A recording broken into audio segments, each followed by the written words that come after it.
Hi everyone, Vickieverlie here, Rock and Roll Prophetess. Thanks for joining me. We're going to take a look at the full moon chart happening on January 17th, 2022, 6:48 p.m. Eastern Time. Times will vary. First full moon of the year. This is Vickieverlie, the Rock and Roll Prophetess. I am a 30-year veteran in the metaphysical field. This is an astrology reading, but it's also very much a psychic reading, and channel messages may come through in it. So it's not strictly by the book.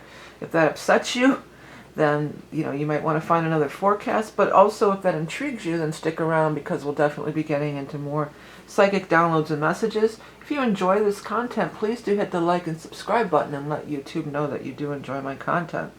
Alright, so we've got this full moon in Cancer, 27 degrees of Cancer, so at a high degree. But the biggest thing that grabs me right off, of course, is that it's a full moon, so it's opposing the sun at 27 degrees of Capricorn, conjunct Pluto.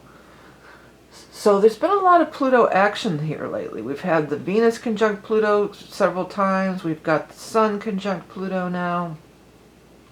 So this Pluto in Capricorn is really coming to the forefront here, and it's really amping up. It's amping up everything. What the guides are showing me is like turning up the fire under, like on a gas stove or a burner. Turning up the heat. And amplifying the energy of the sun and the moon and everything it comes in contact with. Now the moon energy, Cancer is ruled by the moon, so it's in its home place. It's powerful in its home energy of the moon energy, and it rules over emotions, dreams, things from the past, the feminine. Definitely about the feminine, definitely about the feminine archetypes, the feminine. What the guides are coming through with is the feminine mystique. And I don't know why that this rubs me the wrong way. I don't know why that term kind of like makes me think it's sexist, and I don't even have a logical reason to say that. But the feminine mystique, maybe it's some old 60s James Bond movie kind of thing or something popping back in. But the feminine, the power in the feminine, which is coming to the forefront oh so much as we enter into 2022, which is all twos, and this is the two is the feminine as well. It's in the tarot, it's the High Priestess, and two is definitely the feminine energy, and we have this Cancer full moon. The opposition, so that makes me feel like things that have been opposed to that. Pluto, where we've been harsh, where we've been harsh as a society. Because Pluto was a pretty harsh dude, he was a pretty harsh character. Instead of wooing, eventually he wooed, I guess, his lady love, if I'm getting my mythology correctly, but he kidnapped her initially. If I'm not mistaken, isn't Pluto and Hades the same thing? I might be wrong on that, but Pluto has that harsh energy of tearing down, destroying, It's very different from the energy of, the Cancerian, the nurturing, the fostering, the caring, the nurturing, the mothering, the creativity, the womb, giving birth through the womb, and the feminine, form. At these high degrees, too, these are final lessons that we must learn. These are the critical degrees. So these are the final lessons that we must learn. The final things that we must glean from this Pluto in Capricorn, which I believe has been in there since maybe 2008. It's been, pretty long time there.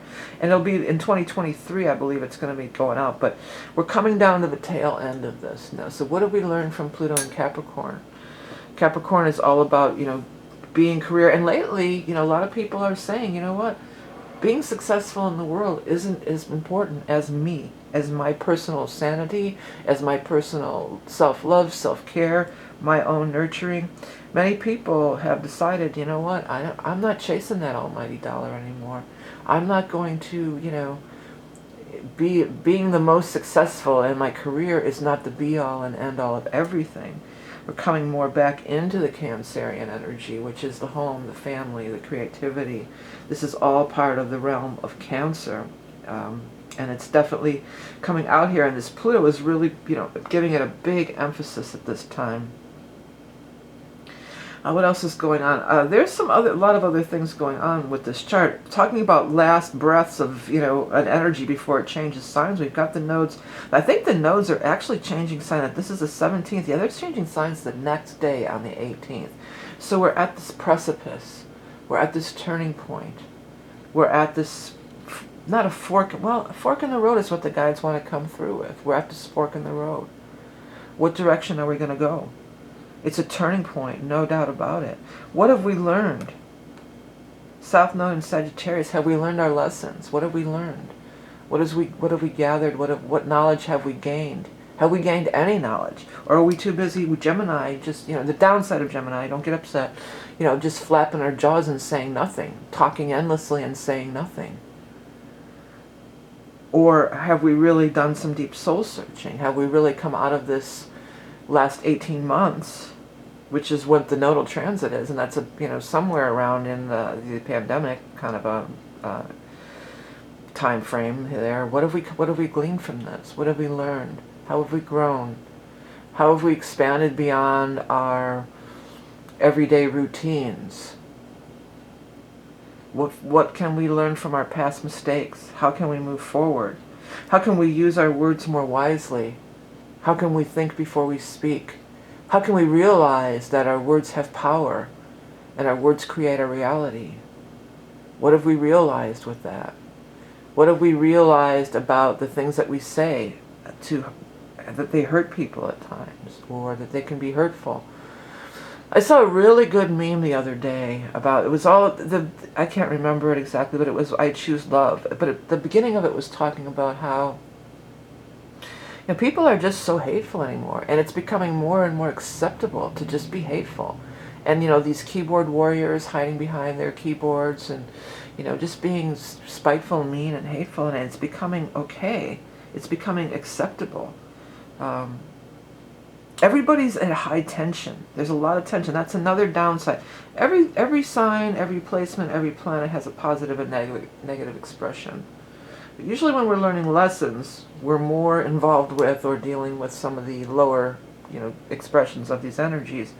So how can we just be, too much in our head? I'm hearing. I'm getting a song, and this happens quite often if you're a new viewer.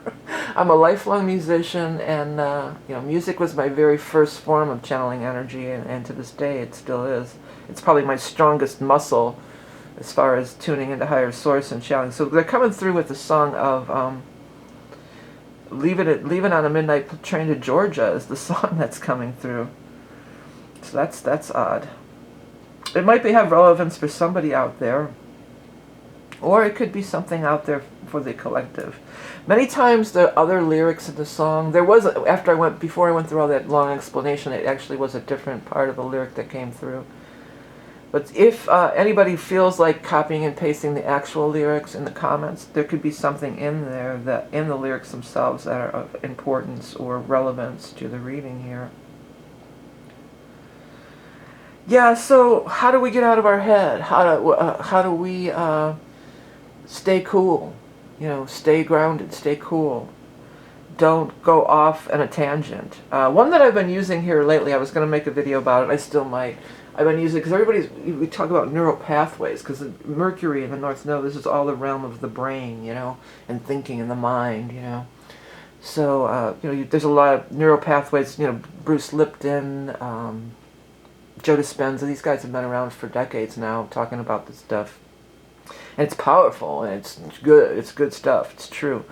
But they say, it's like you wear this groove in.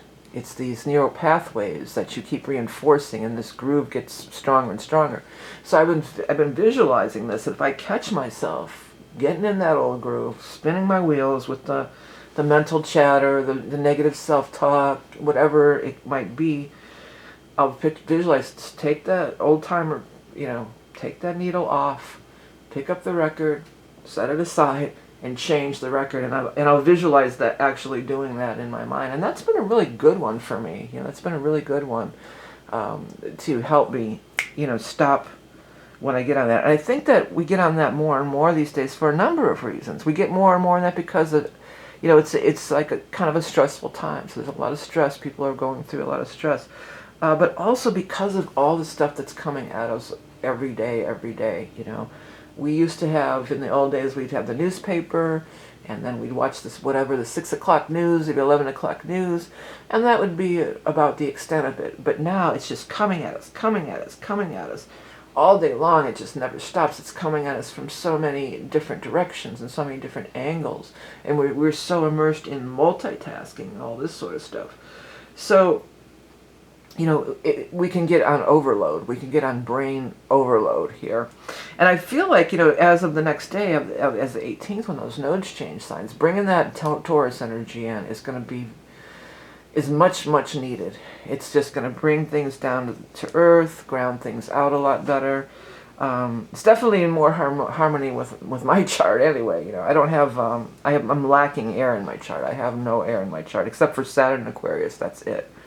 And that's Saturn, so it's not exactly, you know, airy. So for me, being around a lot of air energy can be really unsettling. You know, I'm pretty much earth and water with a little splash of fire.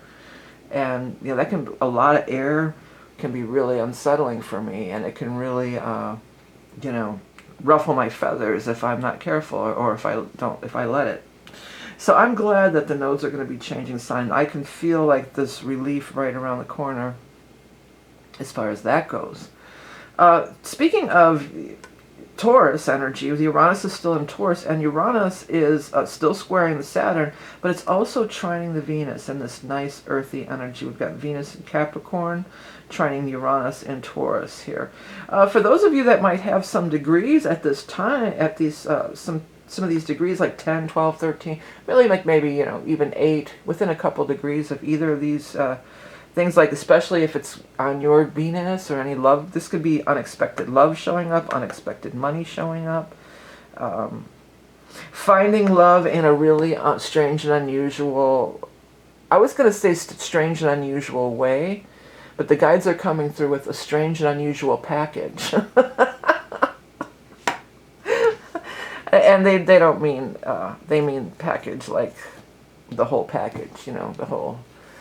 So dating somebody, or being friends with, or even maybe partnering in business with somebody that you really thought maybe you didn't have much in common, or they're talking about strange bedfellows now. What's that expression? Something makes strange bedfellows, something or other.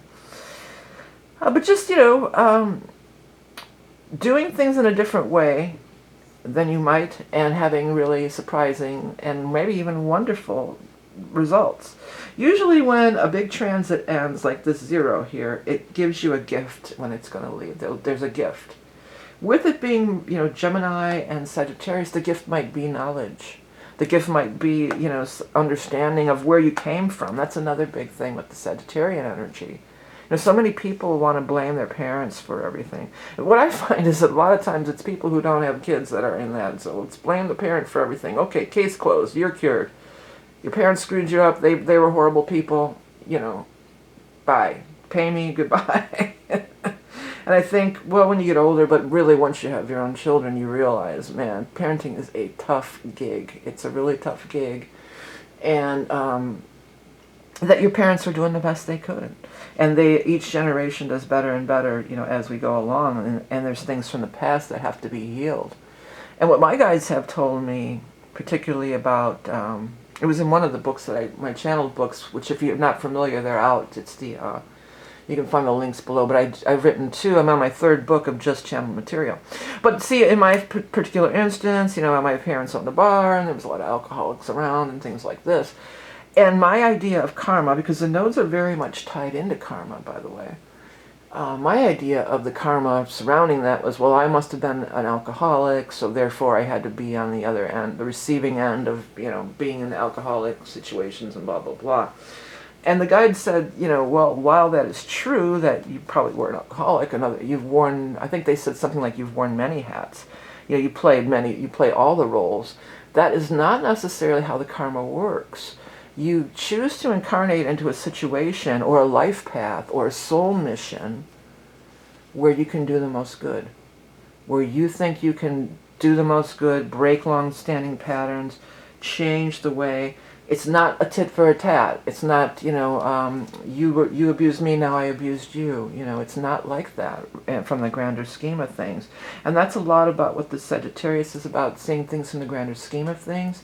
But again, it goes, the South Node is our past. And it's not only our past in this incarnation, it's our past in other incarnations, but it's also the our past in the lineage and the patterns that we were born into, or that we were even indoctrinated into as a young child or as we were growing up, and the different traumas and stuff that we experienced.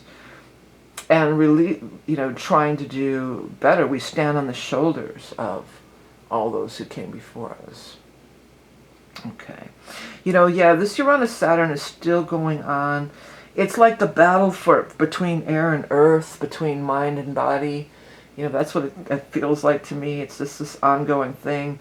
Chiron is sextiling, Saturn here, and sextiling Mercury now. With this, and Mercury's retrograde too. With this, with what I'm getting from the Chiron Mercury, what I'm getting from this is that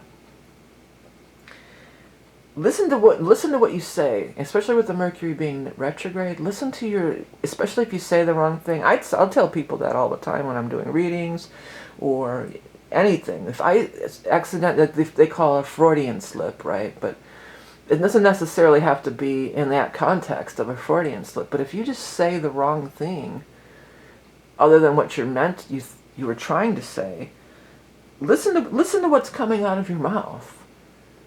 I feel like there could be a lot of clues in there, as to, Freudian slip, but I mean, that just doesn't sit right with me. It doesn't feel like a Freudian slip necessarily. But I guess that would be an accurate description. So if you say the wrong thing, maybe there's actually something in there. Maybe it warrants a little bit more consideration or investigation if you happen to just spew out the wrong word, while you're talking. I'm also picking up that some of you are going to be, some people out there maybe doing some more awakening to light language speaking of it here. And you may, if you feel that urge, just open your mouth and say it. Not about everything. Not if you think your boss is an a-hole or, stuff like that. No.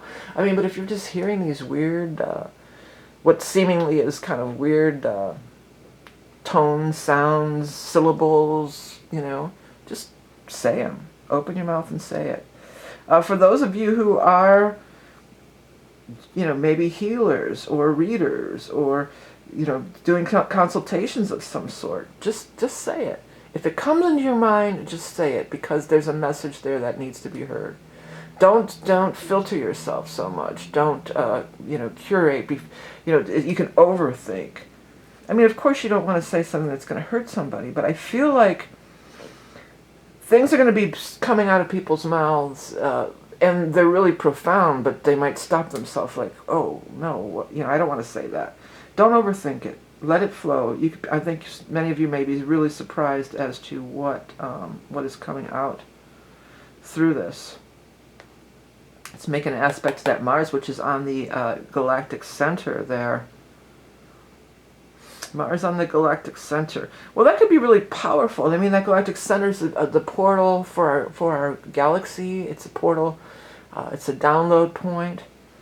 When you factor in Mars, you think of the god of war and things like that. But what I'm feeling is, what I'm really feeling is, that a lot of alternative ways of conflict resolution are being downloaded at this time. They're trying to come through. They're trying to come through, but everybody is so set in their convictions. They're so set in their convictions. They're so, the need to be right is overriding any kind of any kind of ability to reason. Any kind of ability to download and get breakthroughs and see things in a new way. That's, again, that could be this Pluto hanging on to that old paradigm for dear life. Pluto in Capricorn. No, I will not. Everything was great the way it was before. I think I talked a lot about that the last time. I'm not going to go off on that tangent again. Okay, let's see here. What else we got going on? Let's check the aspectarian and find out, folks. Okay, so we've got Mars squaring Neptune. Okay, Saturn squaring Uranus. We talked a little about that. Pluto trying the North Node. Yeah, well, that North Node again is just about to get ready to make a change. Oh, that's what I was going to talk about, the gift before it leaves. And then Jupiter being in the square here. Got the Jupiter squaring this node still, because it's at 4 degrees of Pisces, square 0, 0, you know, just a 4-degree orb there. There is a gift. Your parting gift. Here's your parting gift for participating in the game of life, everybody. I'm seeing it like as you're getting off the plane or something. People are like a stewardess or somebody, a flight attendant, and standing there handing out little whatever gift bags or little boxes of little presents and stuff. Especially because the Jupiter is in Pisces, though. That's so deep. That's so old soul. That's so... it just runs so deep, and it definitely expands beyond not only this incarnation, many incarnations, you know. So what is the gift? What is the gift that we've learned from the nodes in Gemini and Sagittarius? And what is the gift that Jupiter and Pisces will be giving us at this time? Expanded consciousness, expanded intuition, film, music, self-expression, you know, art, beauty at its highest expression. Jupiter can also, though, be, and Neptune can also be, rather, you know, that is also the downside. It is drugs, it is mental illness, it is escapism, not being in reality. So it could go either way. We have Mercury conjunct. We have Mercury, we talked about this sextiling, so we could speak, you know, and speaking words of wisdom, let it be. That's what's coming through. But it's also conjunct with Saturn here. Some of you, you know, there's things that may have to be said. Maybe even to Saturn, to a boss, or to a parent, or an older person, or maybe this could be moving to take a job, or moving to be with a parent, an older parent, or Saturn, a Saturn figure. Maybe like this whole thing about, you know, therapy, some therapy, just, you know, blame the parents, okay, you're cured, see ya. You know, maybe this could, because Mercury is comprehension, understanding, so maybe we could have a little bit of understanding about where they were coming from, and that they came in at a different generation and a different density, for sure, you know. I noticed that when I do the soul readings, I'm in, like when I'm doing the soul readings, what I'll say is, oh, I'm standing in a cornfield and I see, you know, corn growing or something, you know. I'll say I, because usually when I'm in it, I'm kind of embodying that person, whoever I'm doing the reading for. So I talk about it in the first person. So, but I can feel the density and the energy of it, and some of it is really, you know, it's beyond anything I've experienced, you know, in my lifetime. But even in my lifetime, you know, the density and the energy has changed tremendously. But you go back further, and it's really, they were working in a really, some heavy constraints. Constructs and constraints both would be apropos. You know, they were really, it just, there was no room for this. There was no room for what it could be today, and is continuing to grow and expand. So it was hard on them. You know, one that I was really surprised about, I went back, I was in I don't know if it was with this, it might have been while I was channeling, but I was in a state, and I was experiencing being a caveman. And I'll tell you what, you would think that the cavemen were just, ooga booga, you know, this, you know, blockheads and whatever. No, they were really wide open. And the perception was, you know, really like peripheral too. Like I was very much aware of not only what was in front of me, but in both sides. It was like my aura was really expanded. It was like I wasn't really fully embodied in the physical even. You know, I was really way more. It wasn't dense at all. It was more expanded than our modern day society, which was really shocking to me, because we have this perception of cavemen are being the most primitive, and no, well, at least not from the perspective of being, looking out of those eyes. I was like, wow, this is amazing. How expanded they were. But going back to all these times of war in the Middle Ages, and these different warriors, and all these, I almost inevitably will see somebody in battle with swords and stuff, or different kinds of knives, and that's definitely really dense entity. All our recorded history, the energy is very dense, very dense. And people with Saturn energy, the older people that are much older, they really came through in an extremely dense time in our, the very early 20th century. It's very different than what it is now. So maybe we could have a little bit of understanding for, they came from another time, and and have a little bit more comprehension and a little more tolerance. I guess that's the word I'm really looking for. Have a little more tolerance, have a little more understanding, compassion, because after all, it is the full moon in Cancer. So that is definitely compassion, nurturing, kindness, understanding, creativity, children, giving birth. Some of you could have like a flash, like a brilliant idea of something that you do want to give birth to. And I would say that maybe in that case, then this would be, it could actually come to fruition, 6 months from now when we have the new moon in Cancer in the summer, by the Cancer season, when we get into, into the summer solstice, after the solstice in the summer in Northern Hemisphere, summer solstice, and then winter solstice in the Southern Hemisphere. Yeah, so you may really get an idea of something you really want to give birth to, and maybe something with Cancer that would help something to heal and to, excuse me, I'm trying to get this to work right. In the sign of Cancer, maybe it would be something that you wanted to heal, or that you wanted to, that would actually nurture, help, have compassion for, help people, rather than something that's just going to give you, instead of seeking power, seek to be of service, seek to be the healer, seek to be the nurturer. Nurture yourself. That's extremely important at this time. It is also, the full moon is trining the Neptune. Yeah, it's trining the Neptune, and the Neptune squaring the Mars. So the Neptune energy comes into play here. I'm hearing that, dream a little dream of me. Da da da da da. Da da da da. Da da da da. Thinking about you. La la la la la. Sycamore trees. Dream a little dream of me. Yeah, that's the song that's coming through. I don't know the lyrics. I knew Sycamore tree. Yeah, so dream a little dream of me. That could be a lot of different things, I think for the most part, that could be, dream a little dream of me. Maybe that's somebody who's passed on. I just had a dream about my brother last night, come to think of it. Just one of these apparently nothing dreams.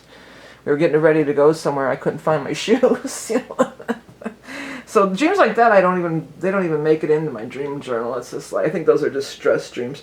But if you're having those dreams about, I dream about my brother all the time though. But if you're having those dreams about people who have passed on, chances are that they're around. They're coming in. That's them whispering that song in my ear just now, dreaming a little dream of me. That's the message coming through from them. This can be a very psychic and spiritual time and experience for those who are wanting to go there, ready to go there, wanting to go there, able to get in that zone, able to not be overcome by the brass tacks, the brass tactics. That's what's coming through here. People, people, situations, organizations, that are very harsh and we're going to might makes right kind of vibe like that, just that's what the guides told me recently. They told me, because I was going through some stuff here lately myself, and I'm like, well, what can I do to get through this? And they just said, just cultivate peace. Just cultivate your place of peace. That's the best thing that you can do, and that's definitely the vibe of this Cancer moon.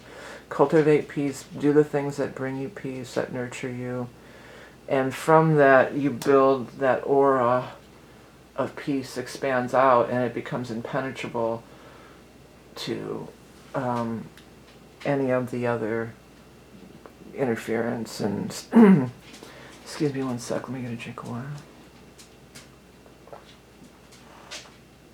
Yeah, any of the outside chaos, basically. All the chaos that's out there. Alright, everybody, so I hope that you can find peace and cultivate peace, not only during the time of this full moon, but in life in general, right? If you are stressed, it's a fun thing. If you're stressed out, is doodling. And I still have to get my book in here. My new book is out. You'll find the link below. It is the Sigil Workbook, and it's really informative. And then it's also a journal. There's templates and blank pages, so you can learn how to. And there's a video on my channel about it. But if you have the book, it's kind of cool because you can really go through the exercises. So it's available on Amazon. It's my latest offering. Anything you want to find out about me, you can find out through my website and the links below, so do check it out. Please do hit the subscribe button. I appreciate that so much. That really lets YouTube know that you do enjoy my content. Remember that you are love and beauty incarnate. Have a great full moon in Cancer, and peace be with you. Till next time.